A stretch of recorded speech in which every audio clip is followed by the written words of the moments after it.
do we get rapport with people?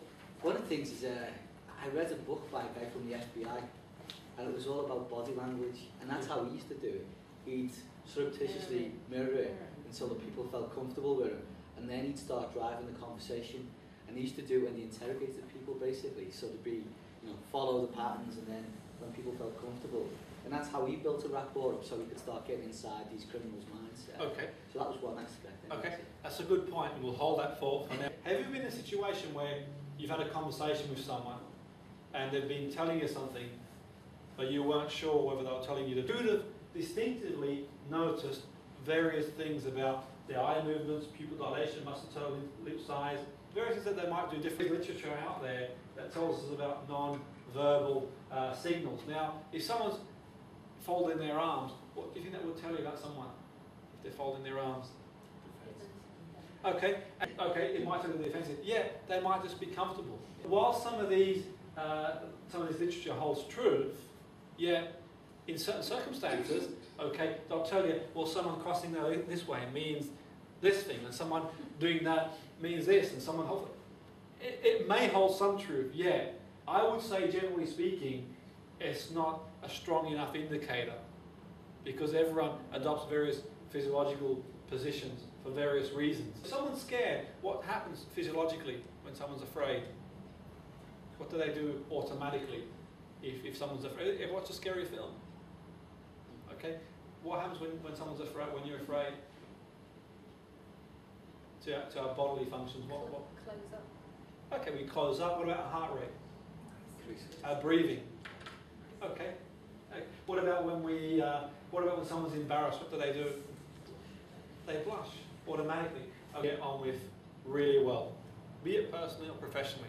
Okay. Think about the people that you feel most comfortable with. Okay. Are the people that you feel most comfortable with similar to yourself on various levels? Okay. Want to go ahead? Okay. Think of an interaction you've had in the past with a work colleague. Okay, someone that you got on really well with. Does everyone have anyone that maybe you get on really well with now? Okay, why do you get on with that person really well? Trust them. You trust them? Okay. Similar values. Similar values? Sometimes it's just that you respect them. You don't have to particularly see yourself as being like them. Okay, what do you respect about that? It could just be, you are with them. You might not always like what they say, but they'll just tell it straight. Okay. So I suppose that's trust. And is that important to you? Yeah. Yeah. So value, Yes, okay. yeah. So there's a value that's important to you that resonates with them. You mentioned the word comfortable. Yeah. Okay, so you feel comfortable with that person, that situation. Okay, which gives you that feeling of rapport with that person because they're working, or your relationship with them works towards values that are important to you. Trust. Okay. People will generally feel, comfortable, and they'll gain rapport with people who've got similar values, similar beliefs. Okay, and they have some level of common ground. Okay, so some of the ways that we can gain rapport is to find common ground. Okay, we can find common ground with people to gain rapport. Apple. And I have a chart here to demonstrate just how much we communicate verbally. Okay, has anyone ever come across, we mentioned earlier we cannot not communicate, that 55% of what we communicate is through our body language. 38% tonality, and 7% what we say.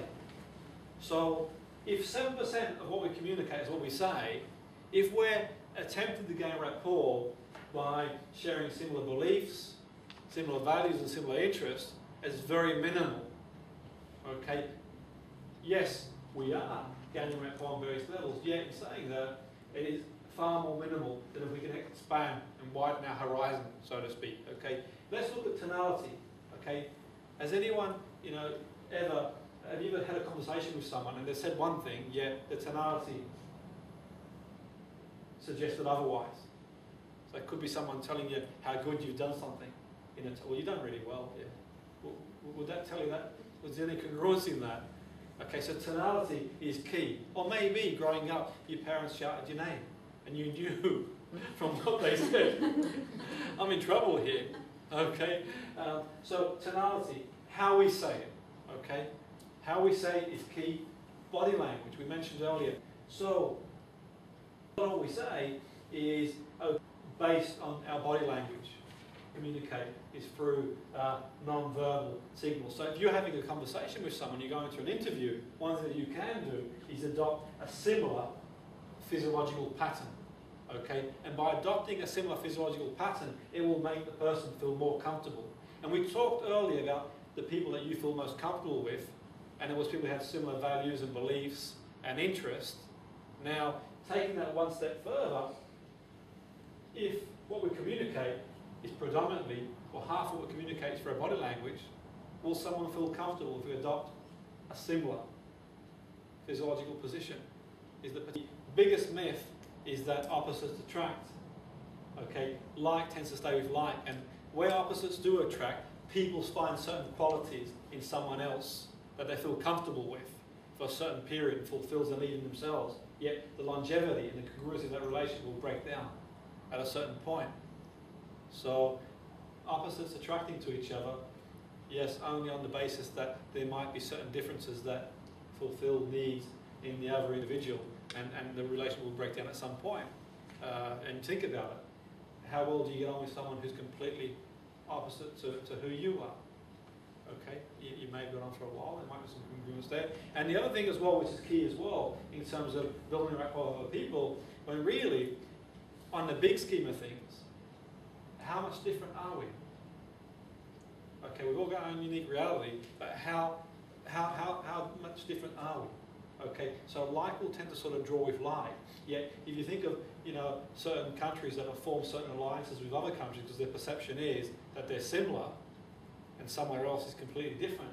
If you break it down to a different scale, do you not think that people in other environments, on a person scale, have pretty similar aspirations and fears and challenges?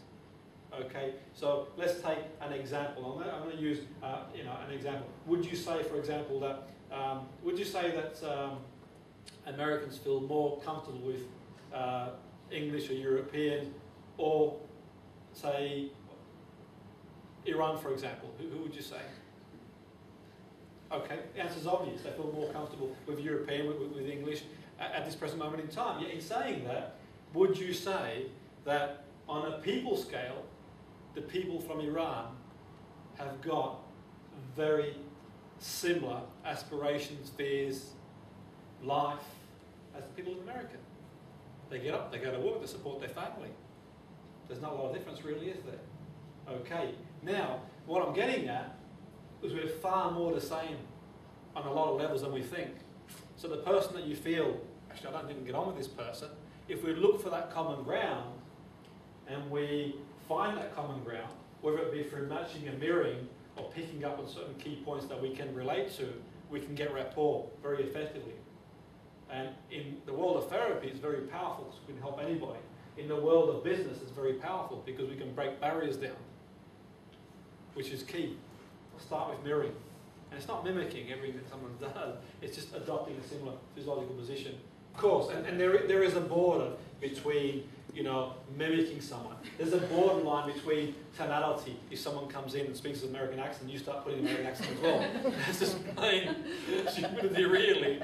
You know, you want to have the most positive influence in this situation to make the person feel comfortable, to achieve their outcome. They sit down, they adopt a certain physiological position, and then just discreetly, you're able to match that on a certain level. And then what we can do thereafter is what we call pacing and leading. We can take them out of that physiology into more positive physiology when they feel more comfortable. If you've been to a restaurant, you see couples sitting down identically in the same sort of way. Okay, well, they automatically do that anyway. It's an automatic process. If someone feels comfortable with someone else, they will generally start adopting a similar physiological position and doing it in a way that's discreet enough so they don't feel that you're mimicking them really. Otherwise, as you said, probably feel very irritated. Yes, it is very powerful for that, yeah.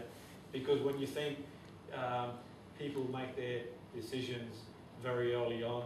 You know, certain scientific studies that suggest that people's impression in the first few seconds, people subconsciously will make a decision about how they feel about someone in a very, very short instant.